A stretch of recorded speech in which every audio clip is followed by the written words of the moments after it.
Sig. You're very mabagal sir ah.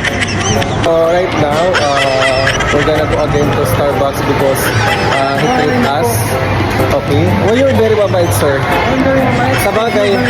Sabagay guys, you know Starbucks, this is only a cheap for her, for him pala, for him. Diba? See guys, I told you, it's really hard to speak English. Okay, so, me again, you treat me hot cappuccino, sir. Right, ha? But now we will speak Tagalog. Mas magaling ako mag-Tagalog sa'yo. What? Mas magaling ako mag-Tagalog sa'yo. Pwede, wow. Oh, what some of Tagalog words you know to speak? Only the bad words. Oh, no, don't do that. I will block the Facebook will block me. Ulo talaga. Oh, why is it masakit sa ulo? Masakit sa ulo. Why? Grabe siya. Diyos na lang bahala sa'yo. So here, we're here in Starbucks. Oh, it's very cold. Ayan.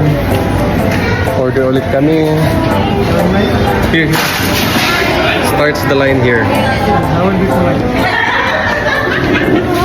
Okay, so we're again in Starbucks, sir. Order again. Then let's wait here. Let's wait the order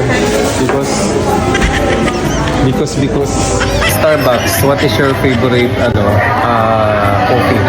Ito? Caramel macchiato. Caramel macchiato.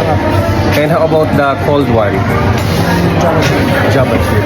You know what, Kuya? My first time like ordering in the Starbucks, I only know to order or how to order is like the cappuccino hot. Until now, it's every time only cappuccino hot. Bola-bola. You everyday drink Starbucks. Mayaman ka talaga. No, it's not bola-bola. That's true. And I have one new. I have new one.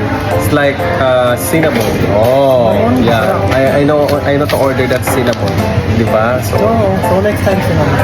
Yeah, we have time pa naman there. Tomorrow, no? See?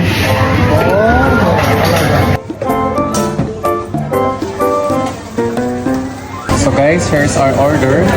So we're just waiting for the coffee and the steak. Well, sir, very thank you very thank you. You ordered this one as yes guys, the order cake. I tell them no, it's okay, it's only coffee, but he volunteered to order this one, the cake. You're very mabait, sir, ha? Guys, here we go. Nandito na ang aming order. Thank you, sir. Kaya lang, let's go. I think this is not mine. No, di ba the one that is the cappuccino?